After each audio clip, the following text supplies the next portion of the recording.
Digamos que su vida es una especie de Tetris, que va de la explicación de problemas matemáticos de cuarto grado al análisis de pruebas de corrupción y el repaso de su defensa ante una justicia que ahora la investiga a ella misma por haber hecho su trabajo, que es investigar al poder. Es mamá de 2 nenas y fiscal anticorrupción de Entre Ríos. Después de que me suspendieron en el cargo, que estoy un poco más en casa, uno se da cuenta de todas las cosas que dejó, ¿no? Cecilia Goyeneche, una tipa corajuda.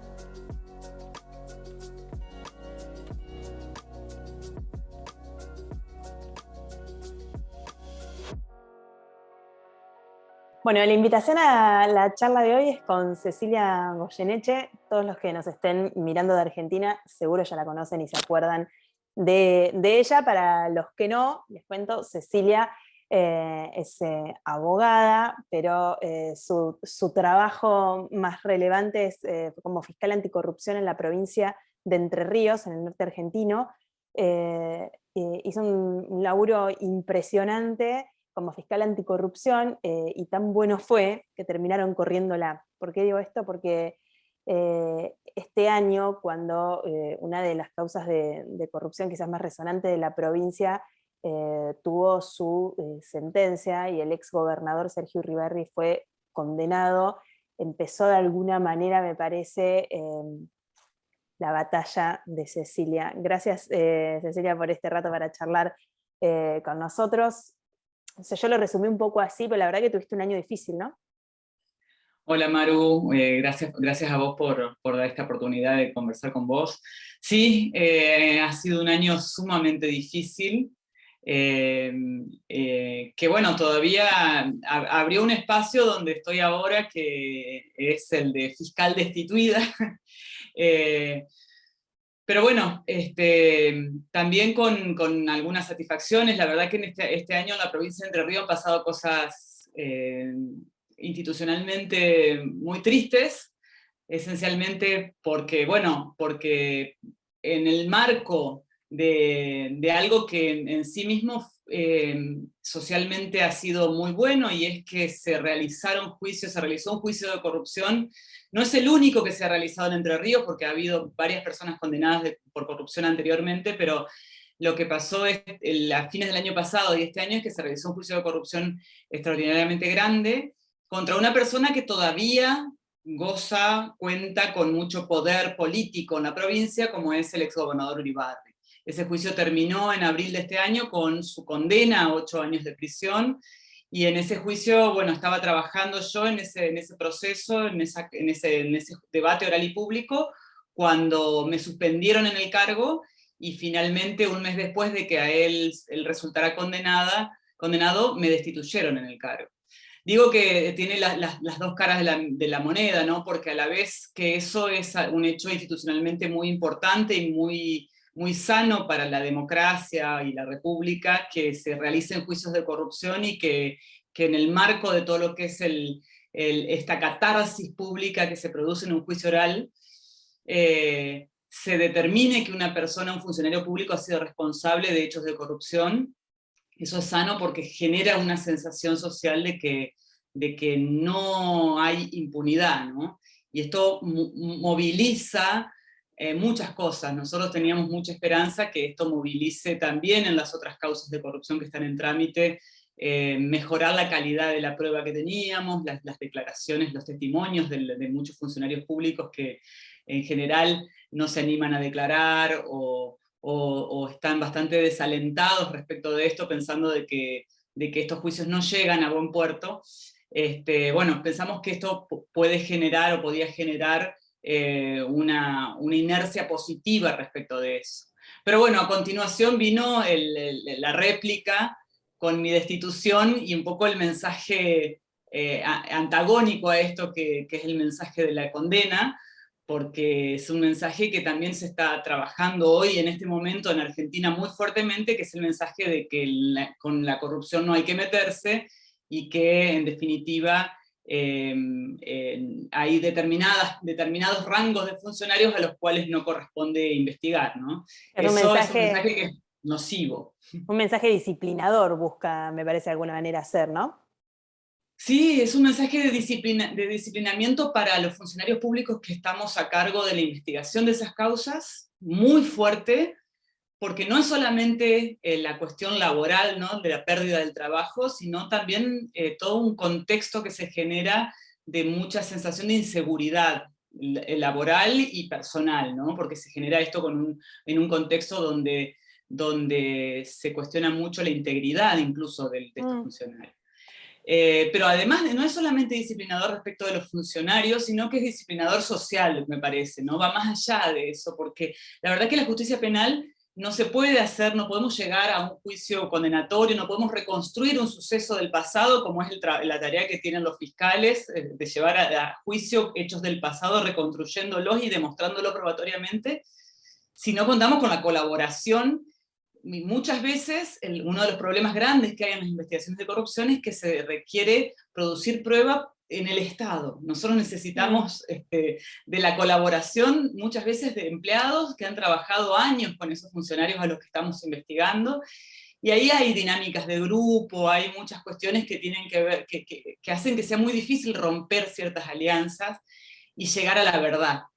Y bueno, y si además de la dificultad general que existe respecto de esto, se genera un estado de cosas en el cual la sensación es que además no va a dilucidarse la verdad, y si se dilucida, el que pierde es el que colaboró con eso. Claro, es terrible.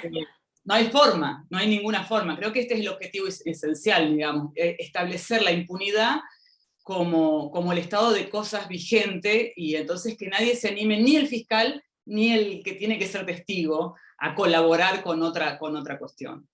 O sea, es que en este espacio de conversaciones con mujeres que propongo y demás, y que estamos haciendo, la idea es como contar el desafío, el desarrollo, o sea, cómo es laburar en ámbitos que a veces son difíciles para nosotras, para las minas, en otros que por ahí no, cómo hacer para conjugar todo, y por ahí no son tantos temas políticos y demás. Y cuando pensé en tu nombre para charlar, pensé, o sea, hay que tener tanto coraje para hacer el laburo que vos estás, digo, para hacer lo que venías haciendo como fiscal anticorrupción, pero también ahora, para dar la pelea, para decir, bueno, ustedes me quieren sacar, pero yo, o sea, pero tampoco se las voy a dejar fácil, ¿no? Como, y en un universo, el de la justicia, que también es bastante masculino. A ver, no es una charla de género, ¿eh? No, es con los hombres, no es contra los hombres. De hecho, hay un montón de seguidores que son hombres también, a los que les interesan estos temas.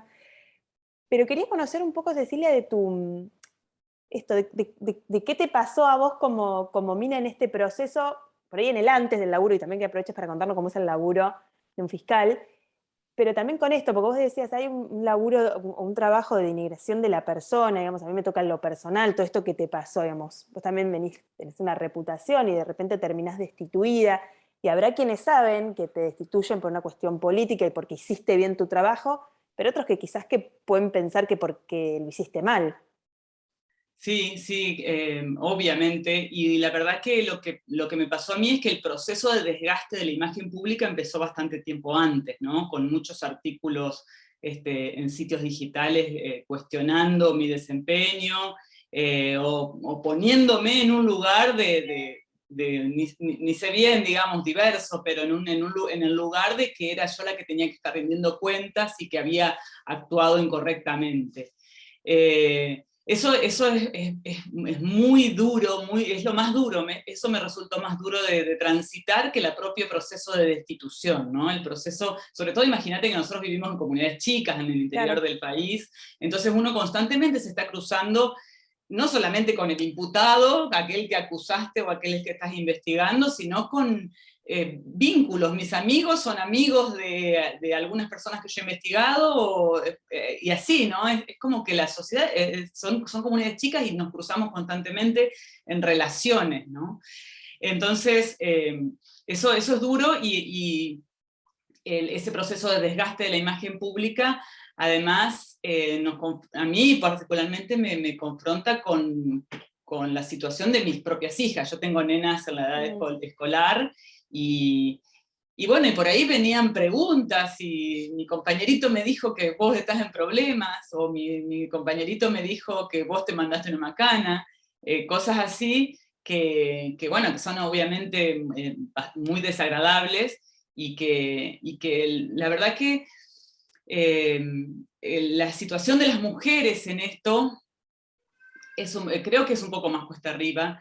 Creo que hay cosas que por ahí nos pasan que a los hombres habitualmente no les pasaban cuando estaban en estos cargos.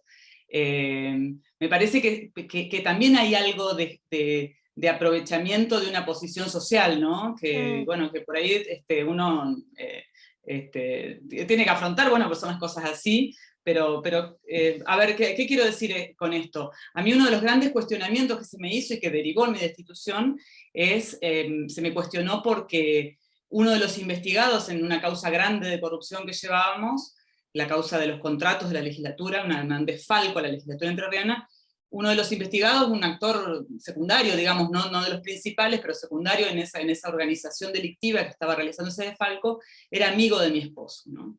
Entonces, nosotros trabajamos en equipo, yo trabajaba como la fiscal anticorrupción y éramos 2 mujeres y 2 varones trabajando sobre todo en el último juicio contra Uribarri. Y nos preguntábamos, ¿a quién se le ocurre, o sea, que a un varón le cuestionen por las amigas de la esposa, ¿no? Entonces, y hablábamos de cómo trabajábamos con las redes sociales en las charlas con mis compañeros de trabajo, entonces decíamos, las mujeres solían o no tener Facebook, o no tener redes sociales, o tener problemas con los esposos para que no hagan comentarios en Facebook, porque si el esposo hace comentarios en Facebook, a las mujeres fiscales les llegaba algún reproche. Y los varones fiscales nos miraban y decían, ¿en serio haces eso? ¿En serio vos te peleás con tu marido porque hace comentarios en Facebook? Porque no lo podían creer, porque ni saben que comentan las mujeres en Facebook, ¿no?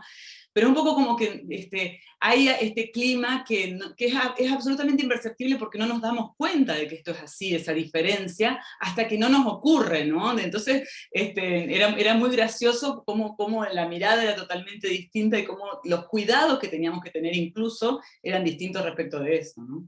En algún momento en todo este proceso, cuando las investigaciones se fueron poniendo más álgidas o vos te diste cuenta que te ibas metiendo con el poder real de la provincia, ¿tuviste miedo por tu familia o por tus hijas? O, no por ahí, o sí, por ahí miedo por la seguridad de ellas, pero también por esta cosa de, pues sabés que vos te vas a exponer y de alguna manera la exposición también las va a alcanzar. ¿Te lo preguntaste en algún momento?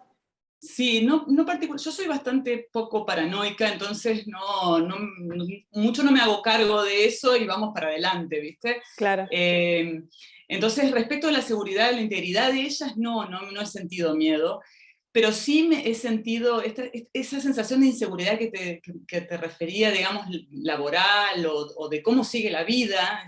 Yo muchas veces me he preguntado, yo tenía claro que yo tenía que seguir y que además las causas había que lograr que se llegue a juicio y llegar a una sentencia condenatoria, que era lo que nosotros pretendíamos.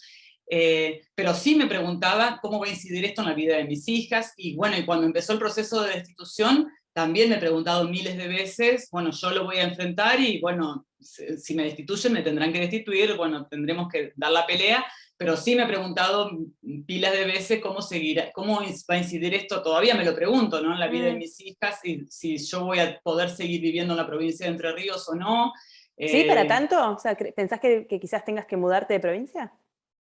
Yo pienso que es posible, lo hemos charlado varias veces con mi esposo inclusive, porque yo me enfrenté con un sistema político y me enfrenté también con los actores más jerarquizados del Poder Judicial de la provincia de Entre Ríos, ¿no? Contra el Superior Tribunal de Justicia, que son un poco los que se aliaron con el actual gobernador y el sistema político para a través de este proceso de destitución y varias otras acciones que han tomado, generar un cambio de sistema, un cambio de actores en el sistema y que no avancen las investigaciones de corrupción.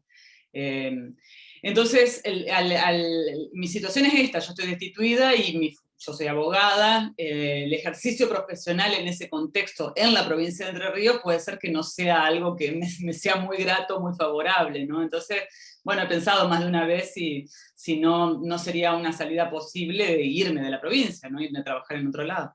¿Y por qué lo Todavía haces? no lo he decidido. ¿O por qué lo hiciste? Esto de de avanzar en las causas de corrupción y de investigar en serio? Es una pregunta de decir, bueno, porque es mi obligación o porque es mi deber. Sin embargo, vemos que un montón no, con eso mejor no me meto, ya sé cómo va a terminar, el costo personal que implica, el costo profesional, porque tenés una carrera y estamos hablando de que quizás te tengas, o sea, dejar todos estos años de desarrollo profesional para arrancar de nuevo en otra provincia. ¿Por qué lo haces? Eh, la verdad que con uno de los fiscales que llevábamos adelante el juicio, charlábamos una tarde, me acuerdo, y él me decía, qué lindo esto, estábamos horrible, teníamos un nivel de tensión y un nivel de estrés en el proceso, y me decía, al fin estamos investigando, estamos en un juicio de alguien que no sea aquellos de que siempre pierden, ¿no? Aquellos de que es natural que estén en un juicio penal. Entonces, esta sensación de que si estudiaste Derecho y estás buscando, digamos, hacer algo porque la sociedad mejore un poquitito así, esto es lo que tenemos que hacer, digamos. No, lo otro es fácil hacerlo, aquel que sentar en un juicio, aquel que con el que no nos identificamos en nada que pertenece a otra, a otro espacio sociocultural, no es para nada difícil, ¿no? Lo difícil es cuando uno sienta en un juicio enfrente a personas que pertenecen a la misma esfera de contactos y de actuación social. Eso es bastante más difícil, pero a la vez uno siente que si nosotros queremos construir o aportar un granito de arena para que el país sea vivible, es ahí donde tenemos que apuntar, esa sensación, ¿no? Es una sensación, además cuando uno ve la prueba de hechos de corrupción así grandes, siente constantemente la indignación, indignación de que esas cosas estén pasando, ¿no? Porque un poco el derecho, digamos, las autoridades públicas, como es un fiscal y como es un dirigente del Poder Ejecutivo o un legislador, debiéramos ser las que más cuidadosos somos con el dinero del ciudadano y el más cuidadosos somos con la actuación en general, ¿no? Y la verdad que cuando te encontrás con estas causas grandes de corrupción, es bastante obscena la forma, al contrario de lo que uno podría pensar, la forma en que se dispone de ese dinero y la forma en que se registran los hechos, porque todos los hechos se suelen registrar, eso es muy llamativo, pero ahí no se suele encontrar documentación de la registración de esos hechos. Entonces es tan obscena esto, contrasta de una manera tan drástica con esta idea de que somos los que estamos regulando, somos los que estamos los dirigentes y traicionamos nuestro deber de una manera tan drástica.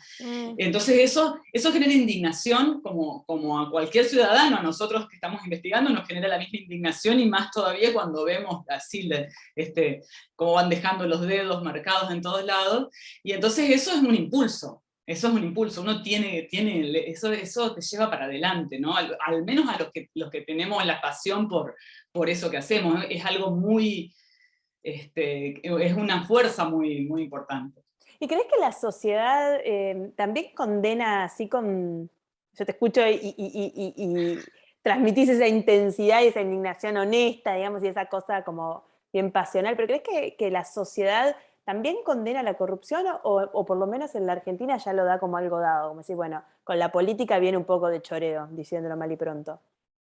Creo que pasan las dos cosas, creo que somos una sociedad que somos tolerante a la corrupción en general, y tengo la esperanza, la verdad que si una esperanza tengo en estos momentos de tanta desesperanza respecto de todo, es que estos sean los primeros silvanes de un cambio cultural, ¿no? Porque sí somos tolerantes a la corrupción. Yo he escuchado de gente de mi círculo, digamos, de que pagan una coima para que el policía no les haga una multa, ¿no? Entonces, que eso se pueda decir en voz alta, o los empresarios que dicen, no, qué barbaridad, me cobran para darme tal licitación, ¿pero lo pagaste? Sí, lo pagué. Y bueno, entonces estamos diciendo, qué barbaridad, y aceptás, y lo aceptás. Entonces, eso existe, y creo que en esto los políticos son un exponente de un estado de cosas en general. Pero también, y me pasó mucho cuando ocurrió la condena a Uribarri, la condena de Uribarri tuvo un momento muy bueno, porque el juez que llevó adelante el tribunal estuvo 12 horas explicando por qué se iba a llegar a la sentencia condenatoria. 12 horas, desde las 8 de la mañana hasta las 8:30 de la noche, más o menos, hasta que dijo que lo condenaba a 8 años de prisión. Eso fue muy bueno porque escuchar la explicación es un mensaje para la ciudadanía muy importante, ¿no? Bueno, nos pasó que después de eso los fiscales salieron a la puerta de tribunales y pasaban autos, le tocaban bocina, uno iba a comprar la leche al mercado de la esquina y se acercaban las personas y te felicitaban, esta algarabía, había una sensación de algarabía en esos días, de que había pasado algo que nadie esperaba que realmente iba a pasar, ¿no? Entonces, yo creo que somos una sociedad tolerante y necesitamos mucha autocrítica respecto de eso, ¿no? Pero creo que a lo mejor en algunas generaciones para adelante esto vaya cambiando de a poco, cuando, digamos, esto de estar siempre en crisis y tocando fondo y salir a la calle y ver gente que duerme en la vereda, en algún momento nos tiene que conmover y decir, bueno, a ver, ¿cómo hacemos para cambiar esto? Y esto... Me pasa que de repente es como si uno disociara, ¿no? Como que si costara a nosotros como periodistas, como desde la comunicación, a ustedes en la justicia, digo, pero como que esa persona en la calle que no tiene para comer, tiene que ver con la corrupción, digamos, no son cosas diferentes. O sea, la plata que se lleva al bolsillo un funcionario es plata que falta en otro lugar que podría estar resolviéndole una situación cotidiana a cualquier argentino o argentina. Pero mientras te escuchaba pensaba, porque en este momento además estamos como a nivel nacional llevando, o tiene mucha presencia pública el juicio a Cristina Fernández por obra pública, donde escuchamos los alegatos de los fiscales, de los abogados, de repente... no sé, mi mamá en su casa mientras toma un mate te habla del alegato de Luciani, ¿viste? Como ahora todos saben lo que es un alegato. Digo que es una cuestión técnica de un juicio oral, ¿no? Pero Cristina me parece que ha planteado un tema que más allá que uno puede estar de acuerdo, diga que ella robó o no robó, digo, más allá de todo, respecto de la idoneidad por una parte y la transparencia del Poder Judicial por otra también, que vos de alguna manera lo mencionabas, cuando decís, yo me enfrento en mi provincia al máximo estamento judicial de la provincia, y ahí estamos hablando también de una justicia que es complicado, ¿no? Porque es la que señala, pero que al mismo tiempo, si uno se pone con la lupa, podría acusarlos también. Entonces, ¿cómo la ciudadanía ahí dice, bueno, sí, cuando una justicia condena, realmente es porque hay prueba y porque está actuando con idoneidad, pero además con honestidad y buena fe? Claro, una de las más nocivas cuestiones que están surgiendo en este debate público en relación con la responsabilidad penal de Cristina Fernández, me parece que tiene que ver un poco con eso, ¿no? El tema de deslegitimar la voz del otro. Si nosotros deslegitimamos absolutamente al Poder Judicial, el Poder Judicial son todos corruptos, bueno, la sentencia, entonces nos juzgan a nosotros por corrupción, pero también con un interés de favorecer a otro, ¿no? Esa es la idea de lawfare, en realidad, esta es la idea, ¿no? Todos nos movemos dentro del mismo plano comunicativo, ¿no? Ese plano es el de favorecer o perjudicar en base a intereses políticos, ¿no? Y el Poder Judicial está en esta misma bolsa. Creo que eso es absolutamente injusto, pero esencialmente, la verdad que para poder llegar a una conclusión respecto de eso, tenemos que tomarnos el trabajo de escuchar o de leer las sentencias, ¿no? No hay forma de la razonabilidad de la argumentación, la razonabilidad de las razones que van a dar los jueces en una sentencia son aquellas que nos tienen que servir para, porque si no, parece que optamos por creerle a uno o creerles a otro, y finalmente termina siendo una opción, ¿no? Me parece que no es esto, el sistema judicial, al menos en la provincia de Entre Ríos, es un sistema judicial que en todos los estamentos que pertenecen a lo que es el acceso, sistemas de acceso al Poder Judicial, debido a la forma de concurso, digamos, donde la persona se somete a un examen para llegar al Poder Judicial, nosotros tenemos un Poder Judicial que es honesto y que es íntegro, obviamente con mejores y peores jueces, mejores y peores fiscales. pero el Superior Tribunal de Justicia de Entre Ríos no pertenece a esa forma de acceso, acceden a través de la designación política. Entonces, si nosotros tenemos un Consejo de la Magistratura muy influenciado políticamente, o jueces que no pasan por el Consejo de la Magistratura, bueno, ahí tenemos una parte del Poder Judicial donde se mueve a lo mejor por reglas que no son las de la mejor, resolver de la mejor manera posible conforme a las razones que tenemos. Pero bueno, como ciudadanos, el juicio crítico que podemos tener respecto de eso tiene que ver con escuchar las razones, por eso me destacaba lo que pasó con Uribarri, ¿no? Un juez que durante 12 horas explica en una audiencia que se pasó por YouTube y que está subida a internet, y el que tiene dudas puede escucharlo y Claro. le puede pasar. Entonces, esa es la única forma, valorar nosotros con nuestros juicios y las razones que dan para llegar a una conclusión, ¿no? ¿Cómo definirías el trabajo del fiscal, de la fiscal en tu caso? Una definición. La verdad que nosotros como los fiscales es un trabajo bastante complejo porque tenemos que hacer algo que no es exactamente lo que estudiamos. A ser fiscal se aprende realmente en la praxis porque esto de investigar, de acumular pruebas, es algo que no se enseña en la Facultad de Derecho para nada, ¿no? Necesitas el conocimiento jurídico porque eso es lo que te orienta a la investigación, pero lo que haces esencialmente es recolectar pruebas para llevar adelante, si conseguís, si esa prueba te demuestra que hay una persona que considerás culpable de un delito, para llevarlo a juicio y requerir del juez la condena de esa persona. Es un trabajo sumamente interesante, es muy lindo ser fiscal, aunque claro, uno no tiene nunca la responsabilidad de resolver, ¿no? Como fiscal estamos en esa situación de que nadie sabe exactamente qué hacemos. Muchas veces a todos los que somos fiscales nos ha pasado que uno llega, concursa, lo nombran, lo designan, pasás por el Senado también, porque es un cargo paralelo al de los jueces, ¿no? Pero llegás a tu casa o a la casa de tu abuela y te dicen, ¿y cuándo vas a ser juez? ¿No? Porque parece que el eje, el centro del sistema judicial es el juez, y es cierto, ¿no? Es cierto que es el eje porque es el decisor, es el que va a decir el derecho al fin y al cabo.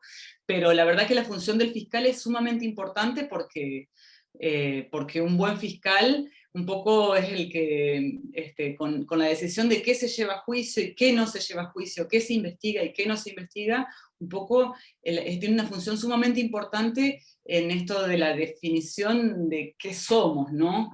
O sea, porque los delitos son aquellos hechos que por su lesividad, por su carácter insoportable para la vida en comunidad, nos reflejan un poco de qué es lo más importante para nosotros. Entonces, qué es lo más importante para nosotros como comunidad, ¿no?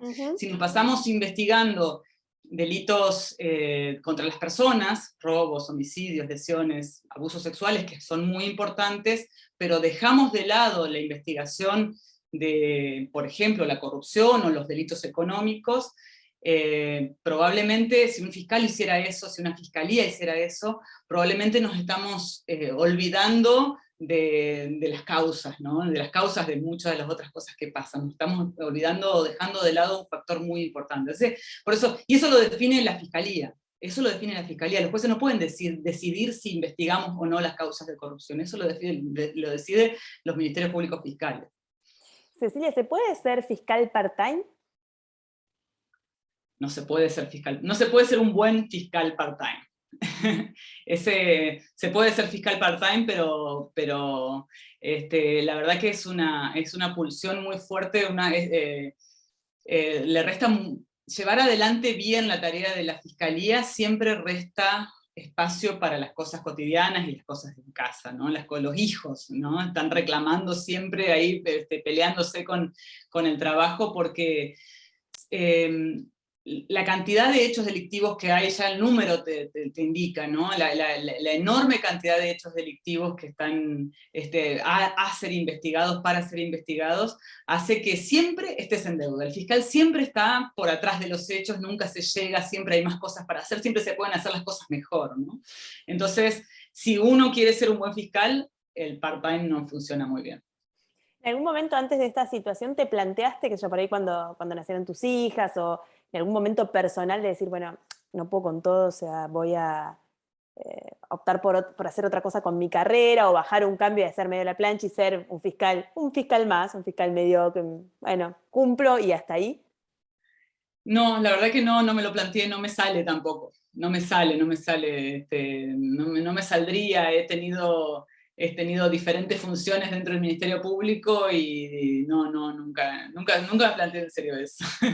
¿Cuál dirías que fue lo más difícil hasta ahora en esta logística, en esta congruencia entre tu rol de madre y tu rol como fiscal de Estado? Bueno, no, en realidad como fiscal anticorrupción. Y desde que empecé a tomar las causas grandes de corrupción, un poco me pasó que las nenas eran chicas. Yo tengo, ahora la más grande tiene 12 y la más chiquita 10. Me pasó un poco que cuando empecé con estas causas uno siempre siente que hay algo que deja, ¿no? Y bueno, sí, se ha habido reclamos en casa, y ahora que, bueno, después de mi destitución o después de que me suspendieron en el cargo, que estoy un poco más en casa, uno se da cuenta de todas las cosas que dejó, ¿no? Recién en ese momento, cuando estás arriba de la ola, uno no se da cuenta qué es lo que está dejando de acompañar. Pero bueno, creo que igualmente no hay reproches respecto de eso, digamos. Esto es válido porque si hubiera dejado los espacios en casa o no hubiera acompañado en algunas cosas, por algo menos valioso me lo cuestionaría, pero creo que también vale todo lo que ha pasado. Bueno, y además tenés 2 hijas que algún día van a ser mujeres, también es un buen ejemplo, ¿no? Claro que sí, exactamente. Cecilia, mil gracias por este rato para charlar conmigo y con todos los seguidores a través de las redes. Y gracias por el laburo que estás haciendo y que hiciste ahí en Entre Ríos. ¿Cómo está la instancia judicial ahora, digamos? ¿Cómo sigue tu camino?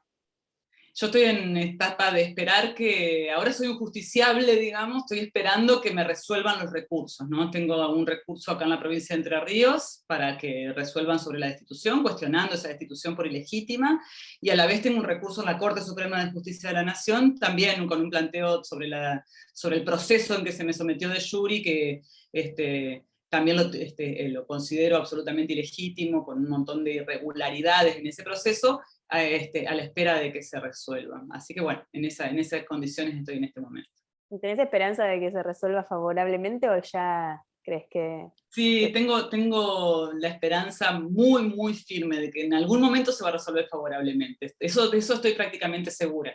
Lo que no tengo muy claro es cuándo, ¿no? Entonces estoy trabajando con esto de, bueno, hacerme de paciencia y tratar de esperar con tranquilidad ese momento, porque ya sabe cualquiera que ha estado en un proceso judicial que los tiempos son los que más intranquilidad nos dan. Así que bueno, esperando simplemente.